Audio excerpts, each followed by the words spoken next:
Hi, and welcome to my podcast. My name is Yassine Ueda, and in this episode, I'll be talking about the impact of China's one child policy on the coming of age story for Chinese youths. So, in this episode, I'll be exploring how the policy, which was implemented in 1980 to curb population growth, has significantly shaped the experiences of young people in China.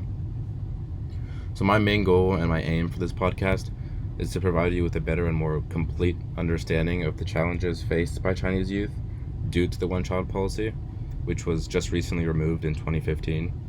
And I also want to show how the challenges which rose after the policy have affected their transition into adulthood, even with the policy being gone today. And I'll also provide some historical context on the topic, such as why the policy was implemented in the first place, as well as I'll be examining how the policy has influenced things such as family dynamics, education, career prospects, and societal expectations for Chinese youths. So my position and my thesis on this subject is that the one-child policy has created unique challenges for Chinese youths, which have had lasting impacts on this generation as they navigate adulthood. So by exploring the effects of the policy on different aspects of their lives, I hope to shed some more light on the complexities of the coming-of-age story of Chinese youths in the context of the one-child policy. So before we begin, I just want to give some historical context because I feel like in order to gain a more complete understanding of the impact of the policy, I think we must first understand why the policy was implemented in the first place. So in 1980, China as a whole was facing a rapidly growing population, which was putting a strain on the resources as well as the environment. To be more precise, the population increased to 969 million in 1980, just from around 540 million people in 1949. So this massive jump in population in just 31 years kind of inevitably scared the government, and in response, Deng Xiao, the leader at the time, decided to enforce a family planning policy that, as we know, limited each family to have only one child.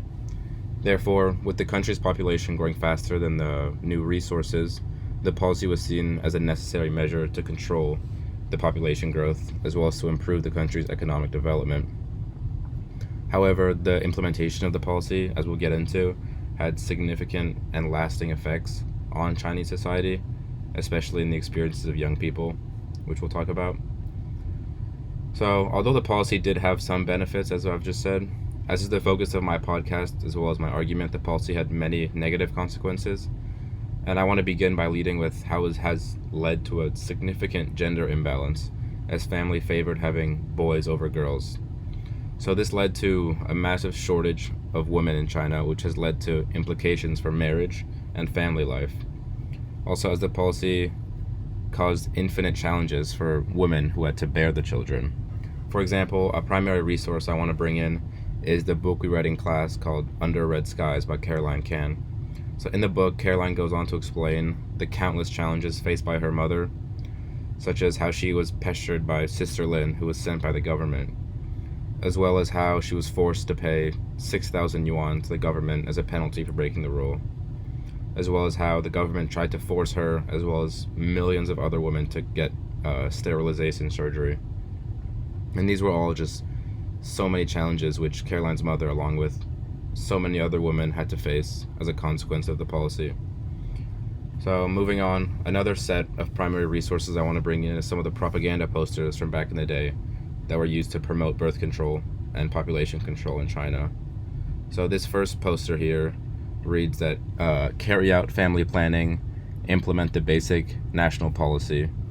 And this poster was from 1986. And propaganda posters like this became very common in China, even before the one-child policy was implemented. However, this one, published 7 years after the implementation of the policy, is directly telling people to follow the basic rules. And the second poster here from the 1980s is a form of the population education hanging charts. So this poster, along with many similar ones, were dispersed all around China through glass cases, and they were trying to educate people of all the ways to limit a woman's offspring to only have one child, as well as how many other contraceptive methods and birth control methods such as condoms worked, and they encouraged people to use them. Lastly, this third poster from 1987, which is one of my favorites, reads, "Fewer births, better births to develop China vigorously." And I find this poster very interesting, as it's a woman and a man and their single child, and they all have such big smiles on their faces, to sort of tell people that, look, you can be happy with just one child. That's all you need, and fewer births are going to help China as well. So these sort of posters became very common after the policy. So moving on, I want to talk about the challenges faced by Chinese youths in particular. So one of the biggest challenges by Chinese youth was the pressure to succeed, both academically and professionally, because with only one child per family, parents placed even more pressure and emphasis on their child's success, which led to extremely high levels of competition and pressure. A few years ago, in fact, there was a study done by a psychologist named Jin Meng from the Australian University in Canberra, along with her colleagues. So her and her team studied several young adults, all born before the policy and after the policy in Beijing. That way they could have participants born before and after the policy's implementation.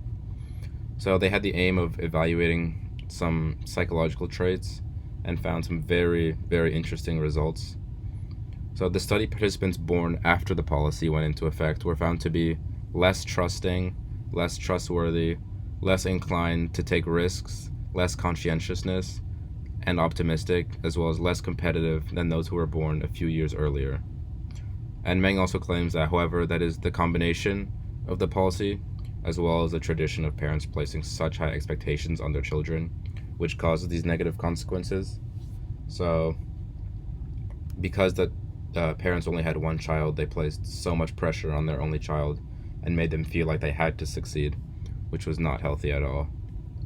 And then another primary source I want to bring in here is a study published, or not a study, like a thread of stories published by the BBC. So in 2015, the BBC published several stories of young people in China who were implemented by the one-child policy. And one of the threads is a woman who speaks on her experience as an only child in China. And her post, she states, "I am a Chinese national married to an English man. I am an only child myself. My parents loved kids, but they could only have me because of the threat of losing their jobs if they had more. I felt lonely growing up by myself. My parents tried their best by having cousins over and sending me to cousins for a day, but I always wished I had sisters and brothers." This was a very common challenge for many of the kids in China. And in addition, the lack of siblings and extended family members meant that Chinese youths had limited support networks.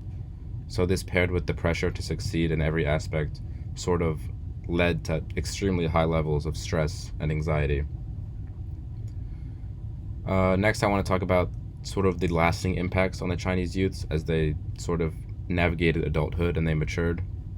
So according to the Institute of Labor Economics, there were many challenges and many long-lasting effects, such as the unbalanced sex ratio, as well as an increase in crime and increased dissatisfaction and hatred towards the government.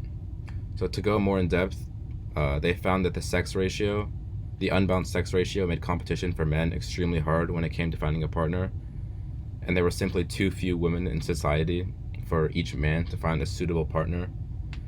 Also, this imbalance in sex increased crime, because they basically found that if you have more men in society, you're going to have more crime, which was not good for society at the time because they wanted to have a very safe place for people to live.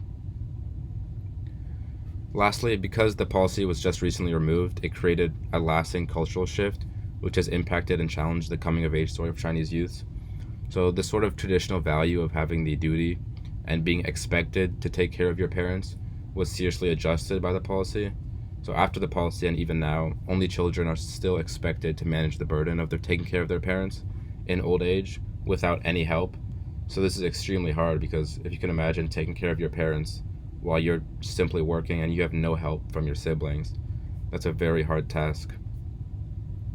So yeah, to conclude, I hope I've managed to successfully explain and reason why the one-child policy has significantly shaped the coming-of-age story for Chinese youths, as it created, many unique challenges for young people and have also had lasting impacts on this generation. So as I've explained, although there were some benefits, this podcast was more focused on the challenges. However, maybe in the future I could create another episode talking about the policy's successes and benefits for the country. And I hope you've enjoyed this podcast, and I hope to make another one soon. Thank you.